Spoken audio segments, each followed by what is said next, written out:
사사기 16장 28절에서 30절 말씀을 봉독하겠습니다. 삼손이 여호와께 부르짖어 가로되 주 여호와여 구하옵나니 나를 생각하옵소서. 하나님이여 구하옵나니 이번만 나로 강하게 하사 블레셋 사람이 나의 두 눈을 뺀 원수를 단번에 갚게 하옵소서 하고 집을 버틴 두 가운데 기둥을 하나는 왼손으로 하나는 오른손으로 껴 의지하고 가로되 블레셋 사람과 함께 죽기를 원하노라 하고 힘을 다하여 몸을 굽힘에 그 집이 곧 무너져 그 안에 있는 모든 방백과 온 백성에게 덮이니 삼손이 죽을 때의 죽인 자가 살았을 때의 죽인 자보다 더욱 많았더라. 이번만 나로 강하게 하사, 이러한 제목으로 말씀을 드리겠습니다. 성경을 보면 나시린 규례가 있습니다. 나시린은 히브리 단어 나자르에서 파생이 된 단어인데, 하나님께 바쳐진 자, 하나님께 헌신된 자, 또 구별된 자라는 의미를 갖고 있습니다. 이 나시린은 일반적인 이스라엘 백성들보다 더 특출나게 경건한 삶의 모습을 통하여서 하나님을 섬기는 자들입니다. 이들에게는 구체적으로 세 가지 지침이 있었습니다. 금기사항이 있었어요. 첫째는 시체를 만져서는 아니 된다는 것이었고, 둘째는 술을 마셔서는 아니 된다. 셋째는 머리카락을 잘라서는 안 된다는 것이었습니다. 나시린은 이러한 규정들을 지킴으로써 자신이 하나님께 바쳐진 자다, 하나님께 헌신된 자다라는 사실을 드러내 보였던 것입니다.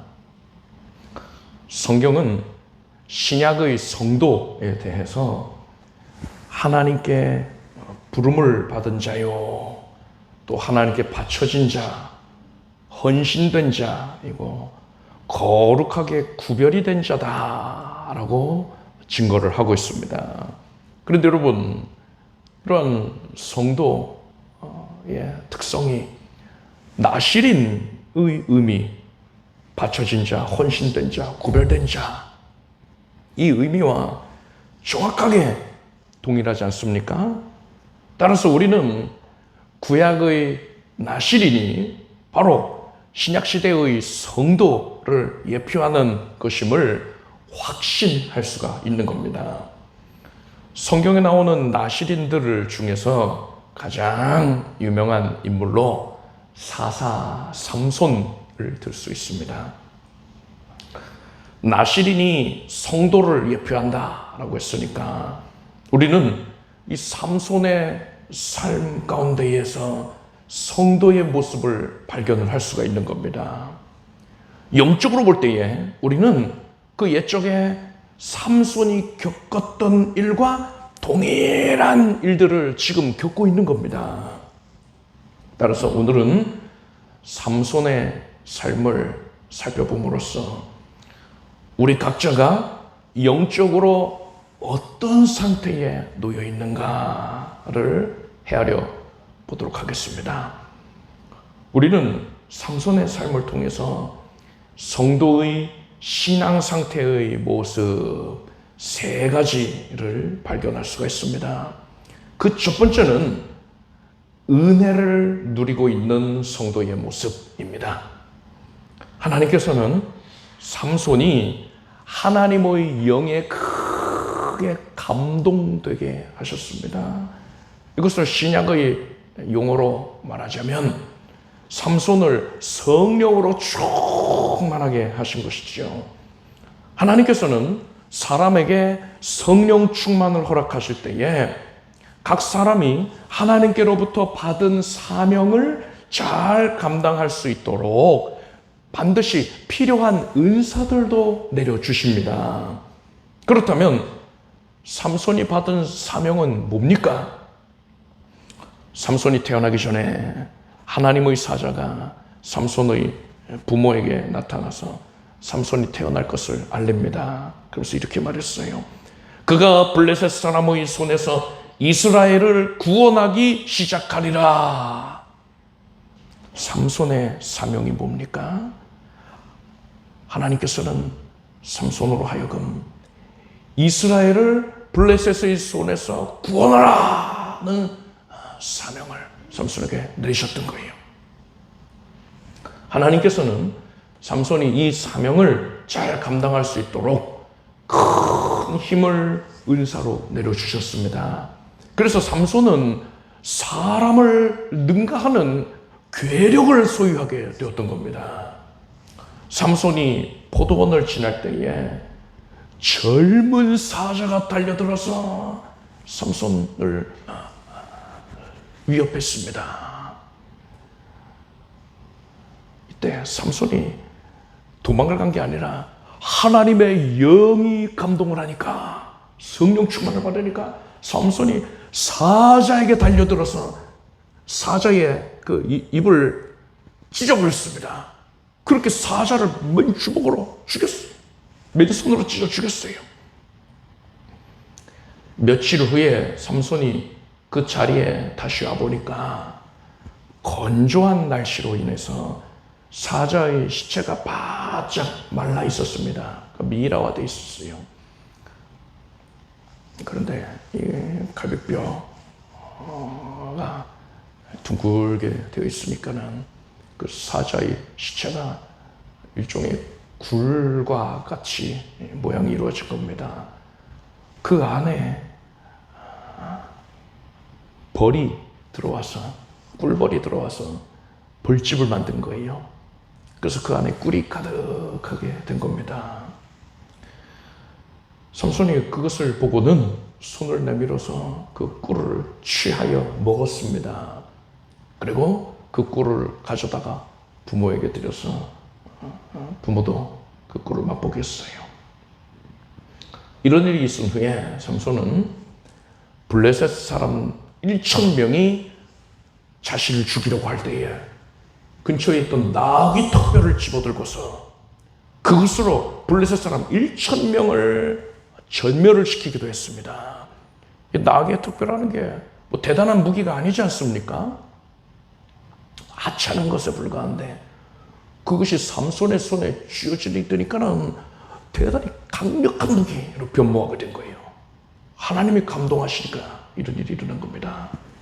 또 삼손이 블레셋의 한 성에 있을 때에 블레셋 사람들이 삼손을 잡기 위해서 매복을 하고 밤까지 기다리고 있었습니다. 삼손이 밤에 나올 때에 기습하여서 삼손을 제압을 하려고 했던 거죠. 근데 삼손이 이걸 다 알고 있었어요. 매복해 있다는 걸 다 눈치를 채고 있었습니다. 그러면서도 굳이 늦은 밤에 나갔어요. 블레셋 사람들이 공격하기 수월한 밤에 밖을 나간 겁니다. 그리고 삼손이 뭘 했느냐? 성문 앞에 다가가서는 성문을 움켜쥐고서 그 거대한 성문 두 짝을 으라짜짜 하더니 떼버리는 거예요. 그 성문의 그 기둥도 뽑아버렸습니다. 그 모습을 보고서는 블레셋 병사들이 삼손한테 달려들 엄두를 못 내는 겁니다. 기가 질려가지고 숨어서 쳐다보기만 할 뿐이었어요. 삼손이 일부러 보란듯이 문짝을 떼버린 겁니다. 성에 문짝을 떼가지고서는 그것을 삼손이 짊어지고는 이스라엘의 헤브론 산 꼭대기에다가 그 성문을 가져다 두고 굉장히 엽기적인 행동을 한 거죠. 근데 이런 일을 함으로써 블레셋 사람들에게 큰 수치를 준 겁니다. 삼손은 하나님의 영으로 충만해서 하나님께 능력을 받아서 자신에게 맡겨진 사명을 잘 감당을 했어요. 능력 있게 감당했지요.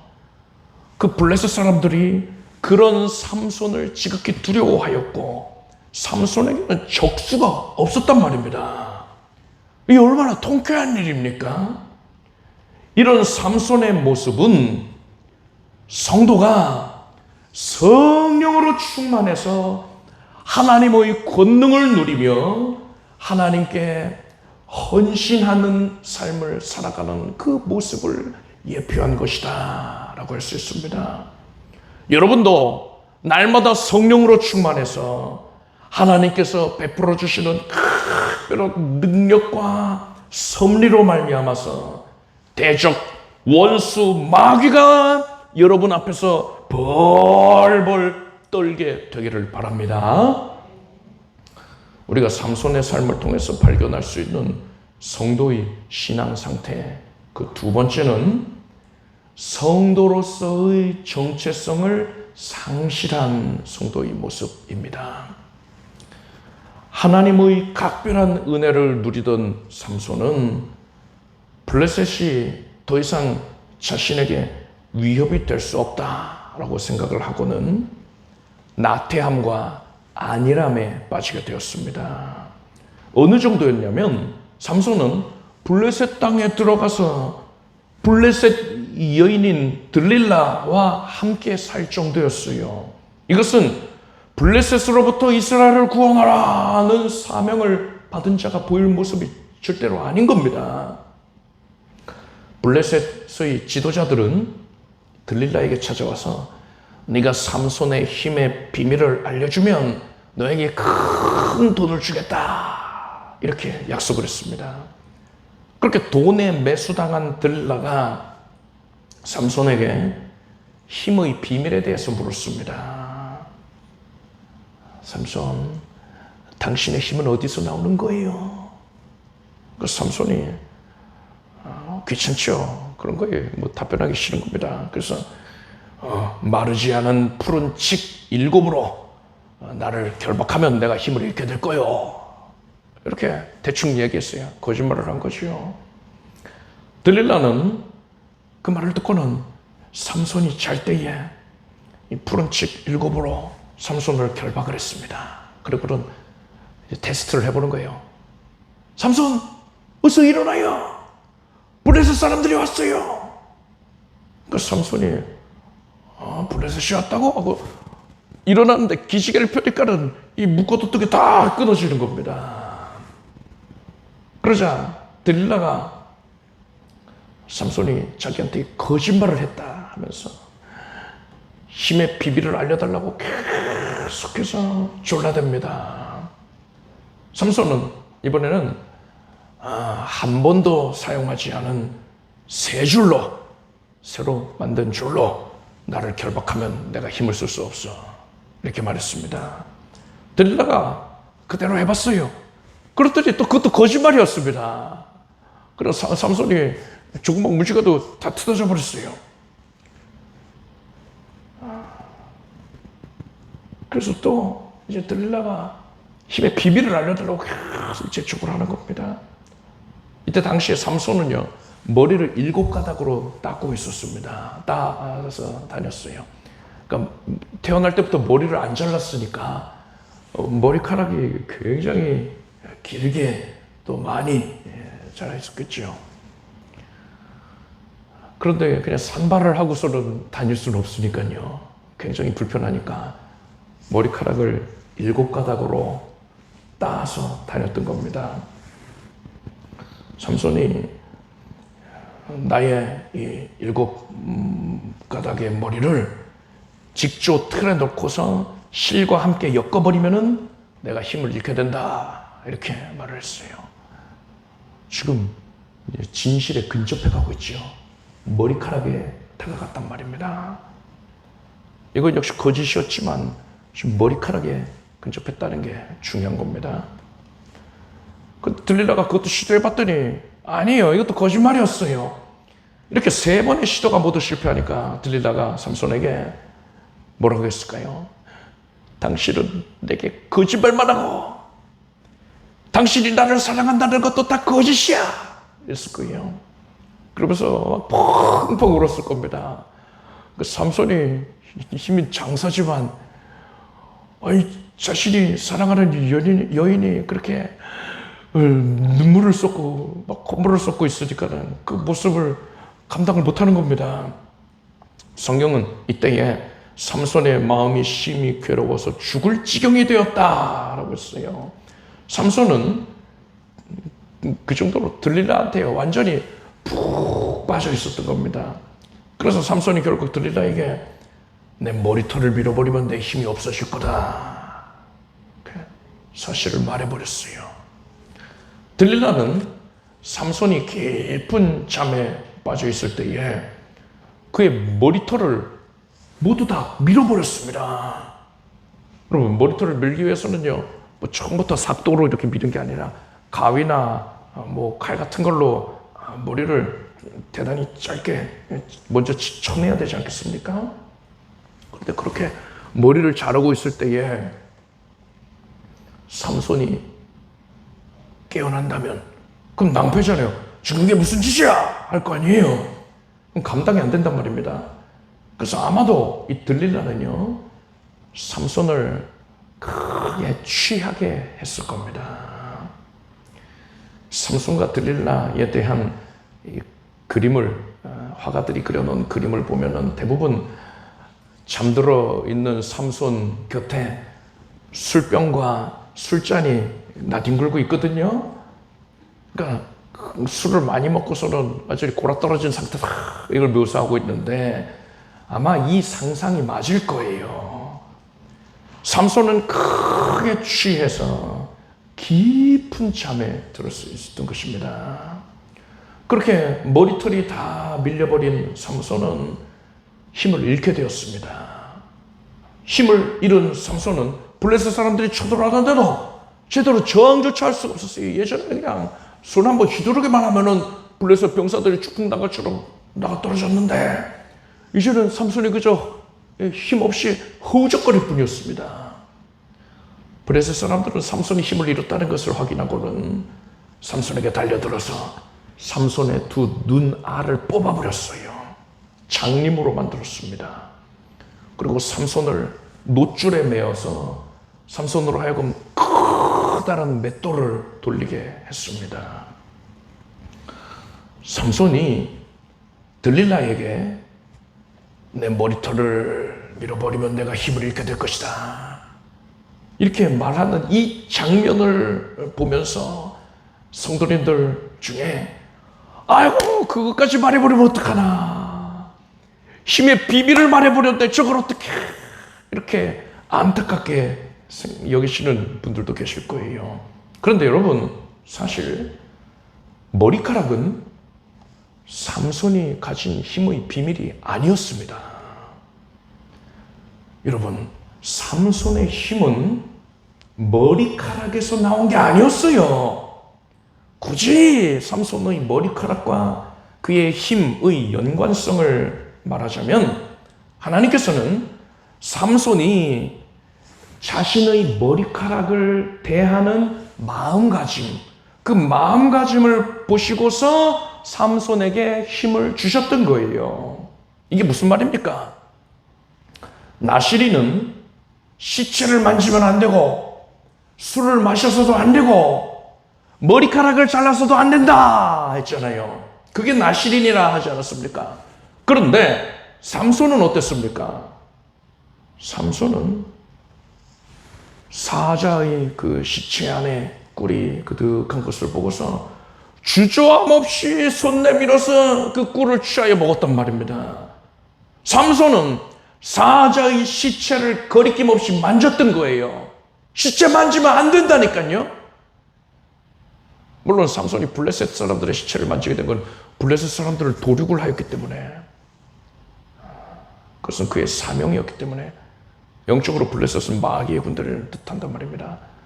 그래서 삼손이 블레셋을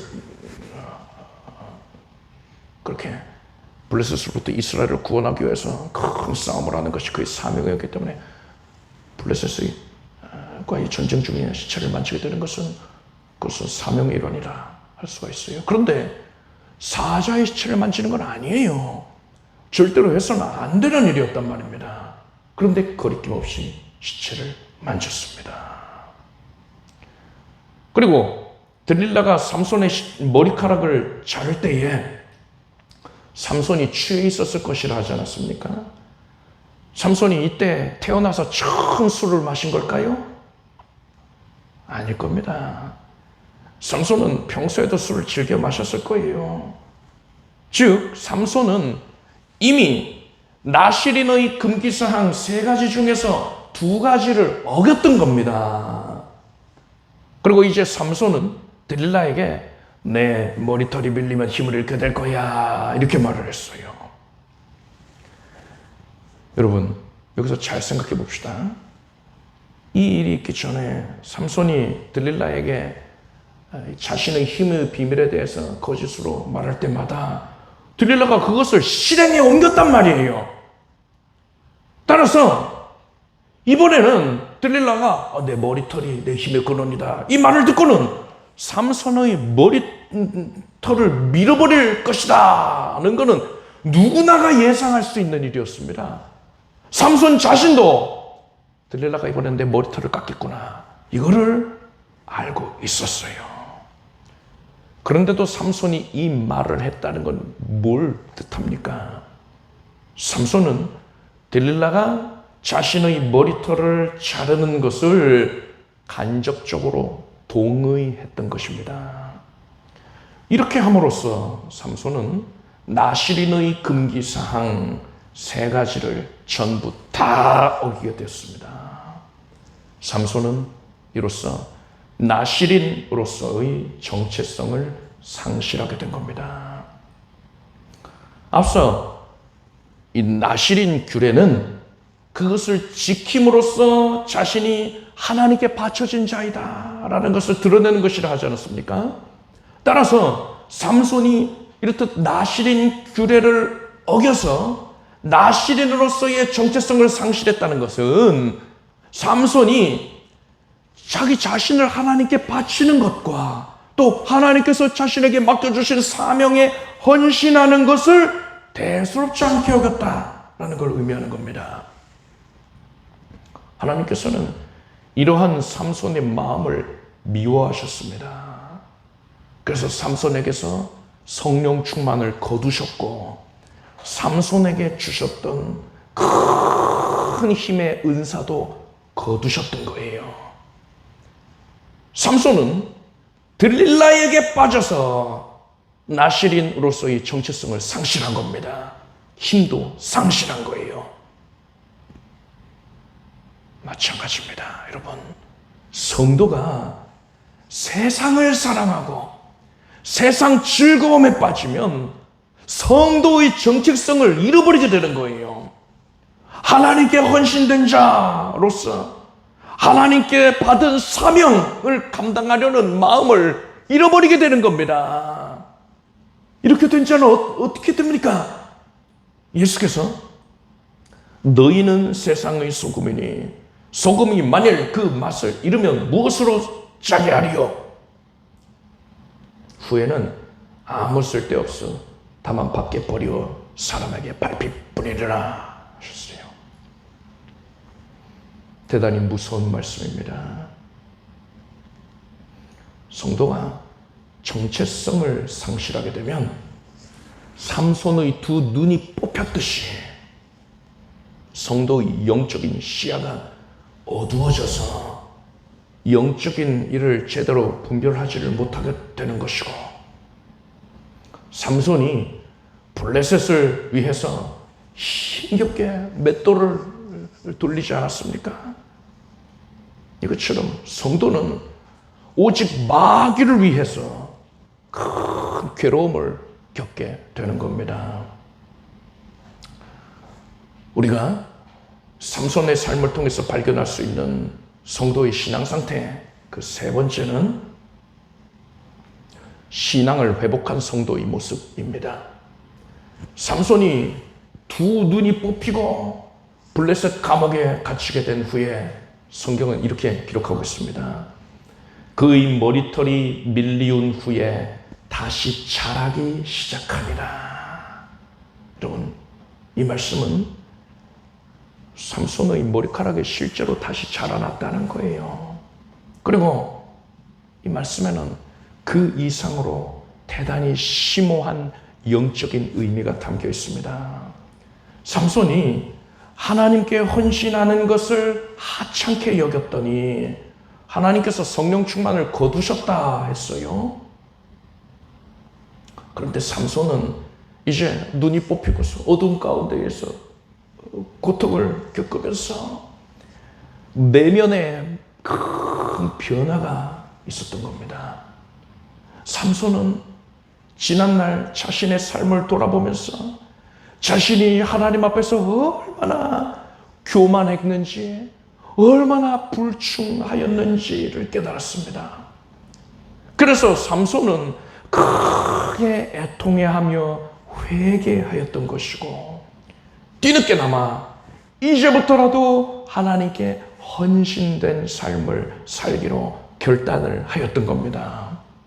하나님께서는 그런 삼손의 마음을 돌아보시었고 그에게 은혜를 내려주셨습니다.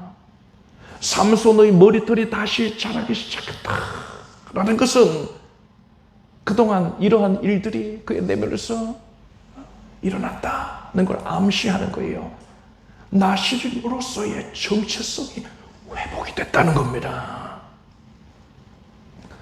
블레셋 사람들은 삼손을 제압하게 된 것을 기뻐하면서 다곤 신전에 모여서 축제를 벌였습니다. 당시에 이 다곤 신전은 블레셋에서 가장 큰 건축물이었습니다.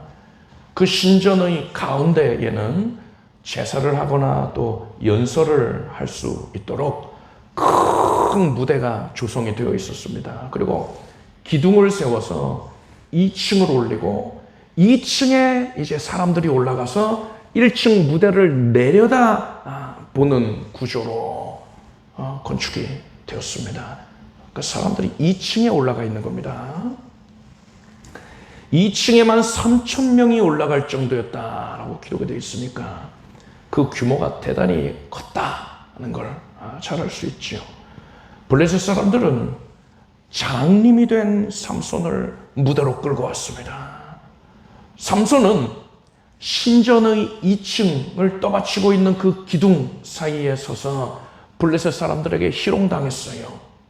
이때 삼손은 하나님께 이번만 나로 강하게 해주십시오, 이렇게 부르짖어서 기도를 했습니다.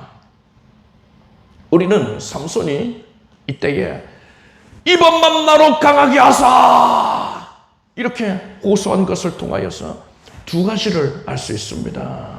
그 첫째는 삼손은 지금 이 순간을 자신의 삶의 마지막으로 여기고 있을 만큼 극도로 절박했다는 거예요. 둘째로 삼손은 하나님께 헌신하는 것을 자신의 생명보다도 귀하게 여기고 있다는 겁니다. 이전의 삼손은 자신이 받은 그 사명을 감당하기 위하여서 헌신하는 것을 하찮게 여겼단 말이지요. 그렇지만 바로 지금 이 순간에 삼손은 하나님께 헌신하는 것을 지극히 귀하게 여기게 되었고, 심지어 자신의 생명보다도 귀하게 여기게 되었기 때문에 사명을 감당하기 위하여서 나의 생명까지도 드리겠나이다, 이렇게 고백을 하고 있는 거예요. 자신의 마지막 순간으로 여기고 있다는 게 바로 그런 의미인 것입니다. 즉 삼손이 이번만 나로 강하게 하사, 이렇게 호소를 한 것은 삼손이 절박한 심령으로 하나님께 헌신하기 위하여서 자신의 생명까지도 드리겠다라고 고백을 하는 겁니다.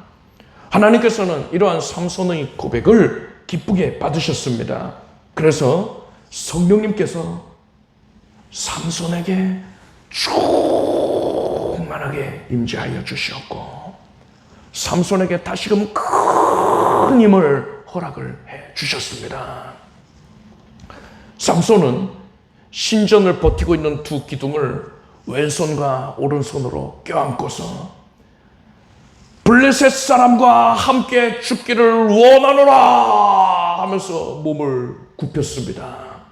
그랬더니 신전이 무너져 내렸어요. 그렇게 다곤 신전에 모여 있었던 블레셋 사람 3,000명이 돌무더기에 깔려서 죽었습니다. 그리고 이때 삼손도 죽었어요. 삼손이 고통 중에서 크게 회개하고 이번만 나로 강하게 하사 이렇게 간절하게 호소하였더니 하나님의 영이 삼손을 감동시키시고 그에게 힘을 주셔서 다곤 신전을 무너뜨리게 하셨던 것입니다. 마찬가지입니다. 여러분, 우리가 성도로서의 정체성을 상실해서 마귀에게 조롱당하고 있을 때에 우리가 크게 회개하고 하나님께 절박한 심령으로 하나님이 나에게 주신 사명에 내가 헌신하기 위해서 내 생명까지도 드리겠습니다 이렇게 고백을 하면 성령님께서 우리에게 충만하게 임재하여 주시는 것입니다. 성령께서 우리에게 반드시 권능을 나타내 보여주시는 것이고 견고하게 있었던 마귀의 신이 무너져 내리게 되는 것입니다. 삼손의 삶을 통해서 우리는 은혜를 풍성하게 누리고 있는 성도의 모습을 살펴볼 수 있었고, 두 번째로는 정체성을 상실한 성도의 모습을 볼 수 있었습니다. 마지막 세 번째로는 신앙을 회복한, 정체성을 회복한 성도의 모습을 발견할 수 있었습니다. 여러분은 이 중에서 몇 번째 모습에 속해 있습니까? 혹시 두 번째 모습과 같이 세상 즐거움에 빠져서 하나님께 헌신하는 것을 하찮게 여기고 성도로서의 정체성을 상실해가고 있지는 않습니까? 그래서 영의 눈이 가려진 채로 마귀에게 유린당하고 또 조롱당하고 있지는 않습니까? 그렇다면 우리는 삼손이 그랬듯이 회개하는 마음으로 이번만 나로 강하게 하사 이렇게 부르짖어야 되는 거예요. 지금 이 순간이 바로 지금 예배하는 바로 지금 이 순간이 하나님이 나에게 맡기신 사명, 지금 예배자의 사명이지요. 이 사명을 감당할 수 있는 유일한 마지막 기회라고 여기고 절박한 심령으로 하나님이 나에게 맡기신 사명을 내 생명보다도 귀하게 여기면서 그것을 위하여 내 생명까지 아끼지 않고 내어드리겠다 하고 고백을 해야 되는 겁니다. 그때에 하나님께서 우리에게 성령의 충만을 허락해 주실 것이고 우리가 사명을 감당하는 데 필요한 은사들도 내려주실 것이고 권능을 나타내 보여주실 것입니다. 그리고 성도님들 중에는 또 1번의 모습, 그러니까 은혜를 풍성히 누리는 그런 성도의 모습에 속해 있는 분들도 계실 겁니다. 이런 분들은 오늘 설교는 나랑 별 상관이 없는 얘기인가 보다 이렇게 여기실 수도 있는데 그게 아니에요. 삼손이 성령으로 충만할 때에 삼손이 자신이 나실인으로서의 정체성을 상실하게 될 것이라고 상상이나 했겠습니까? 삼손은 하나님의 영이 자신에게 항상 머물러 계실 것이고 자신의 힘은 영원할 것이라고 생각했을 거예요. 그런데 이건 그의 착각이었습니다. 교만이었어요. 그리고 바로 그런 생각이 삼손을 망하게 했던 겁니다. 고린도전서 말씀에 그런즉 선줄로 생각하는 자는 넘어질까 조심하라 했습니다. 지금 여러분이 은혜를 누리고 있다면 더욱 근신하고 깨어있기 위하여서 노력을 해야 하는 거예요. 구체적으로 어떤 노력을 해야 됩니까? 우리는 하나님께 이번만 나로 강하게 하사 라고 절박하게 부르짖어야 하는 것입니다. 그래서 여러분, 이번만 나로 강하게 하사, 이 호소는 성도가 영적으로 곤핍한 상태에 있을 때만 하는 게 아니에요. 영적으로 부여할 때에도 반드시 항상 고백해야 하는 겁니다. 여러분은 매 순간마다, 바로 지금 이 순간에, 그리고 앞으로 사는 날 동안에 맞이하는 모든 순간마다 그 순간을 삶의 마지막 순간이라고 여기고 절박한 마음으로 하나님께 호소하십시오. 하나님이 나에게 주신 사명에 내가 헌신하기 위해서 생명까지도 아끼지 않고 내어드리겠습니다. 이 마음으로 하나님께 이번만 나로 강하게 하사, 이렇게 호소하시기를 바랍니다. 하나님께서 그 호소를 들으시고 삼손에게 그리하셨듯이 여러분을 기뻐하셔서 성령의 충만을 허락해 주실 것입니다. 여러분이 사명을 감당하는 데에 필요한 각양의 은사들을, 응답을 내려주실 것입니다. 바로 여러분을 통하여서 마귀의 진이, 그 강력하게 견고하게 쌓아올려져 있었던 마귀의 진이 무너지게 하여 주실 것입니다. 기도하겠습니다. 하나님, 삼손을 통하여서 우리의 신앙의 상태에 대한 교훈을 주시니 감사드립니다. 하나님, 이제 우리가 지금 이 순간을 생의 마지막으로 여기고 절박한 마음으로 오직 하나님께 헌신하는 데에 나의 생명까지도 아끼지 않는 심령으로 이번만 나로 강하게 하소서, 항상 하나님께 호소하게 하여 주시옵소서. 그래야 신앙의 쇄신이 이루어지고 하나님의 영으로 감동되어서 하나님께 은사와 응답들을 누리면 하나님의 권능을 이 땅 가운데에 보이는 우리들의 삶이 되게 해 주시옵소서. 마귀의 견고한 진을 무너뜨리게 해 주시옵소서. 예수님의 이름으로 기도드립니다. 아멘. 모두 자리에서 일어나시기 바랍니다. 가슴에 손을 얹으시고 아픈 곳에 손을 얹으시고 간절한 소원을 품고 믿음으로 기도하겠습니다. 하나님, 나의 하나님, 우리가 지극히 연약한데도 불구하고 우리를 버리지 아니하시는 인애와 긍휼이 풍성하신 하나님, 감사드립니다. 참으로 감사드립니다. 오늘날 우리가 말씀을 들음으로써 깨닫게 해주시니 감사합니다. 이제 하나님이 원하시는 바대로 내가 거룩하니 너희도 거룩하라 하신 이 말씀대로 우리가 이 세상 가운데서 거룩하게 구별된 삶을 살기를 원합니다.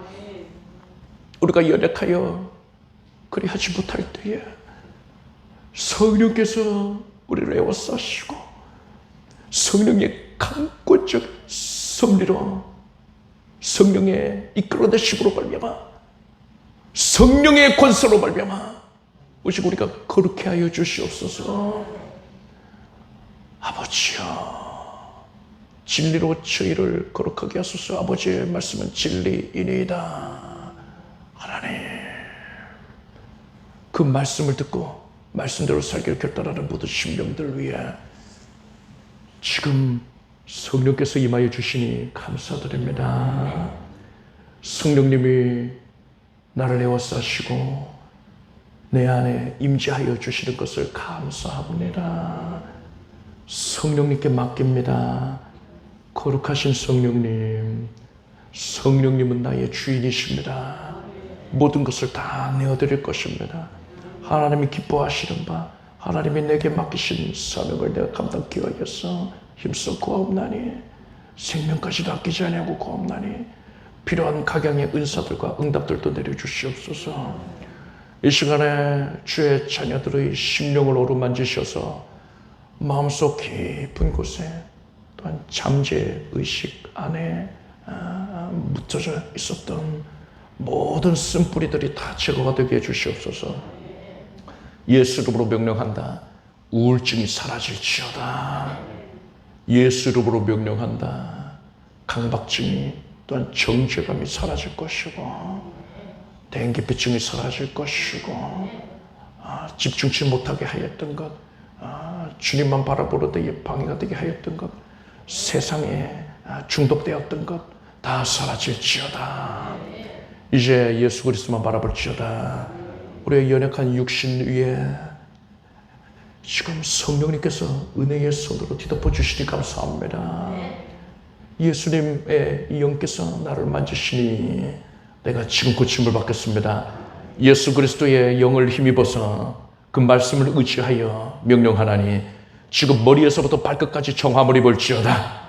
믿음으로 성령의 나타남과 능력으로 말미암아서 강건하여질지어다. 방금 저에게 손을 얹은 지금 나을 것이라 하셨으니 지금 손을 얹은 부위가 정하게 하여 주시옵소서.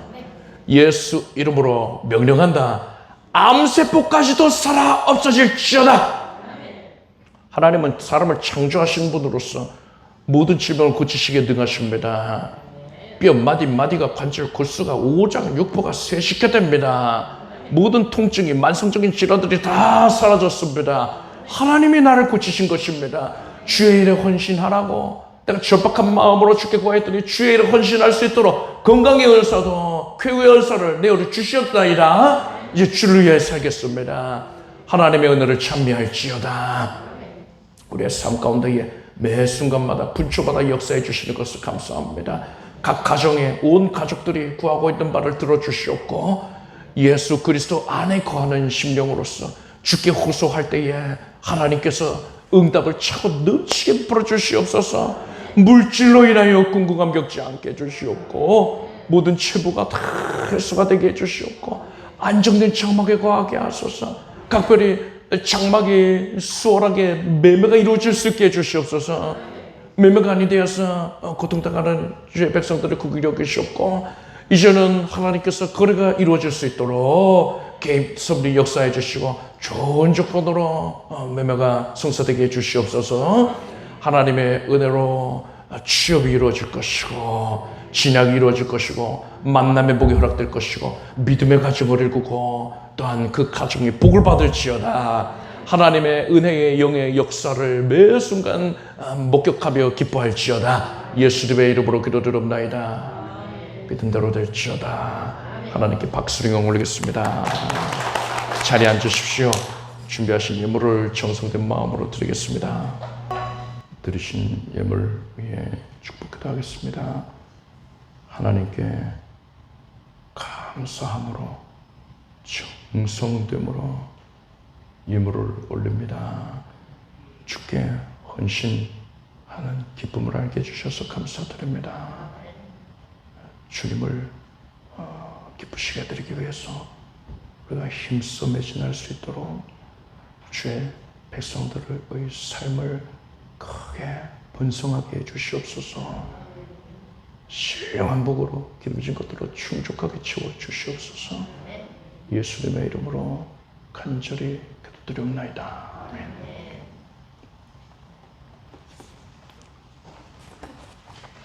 교회 소식을 말씀드리겠습니다. 여러분, 이 예배 중에 마스크는 자유롭게 하시면 됩니다. 강제적으로 하시는 상황은 아니고 여러분들이 편하신 대로 이렇게 마스크 착용을 하시면 됩니다. 자, 요한복음 11장 25절과 26절 말씀을 우리가 함께 읽겠습니다. 예수께서 가라사대 나는 부활이요 생명이니 나를 믿는 자는 죽어도 살겠고 무릇 살아서 나를 믿는 자는 영원히 죽지 아니하리니 이것을 내가 믿느냐. 이번 주에 마태복음, 마가복음을 읽으시기를 바랍니다. 자, 모두 자리에서 일어나셔서 송영을 부르시겠습니다.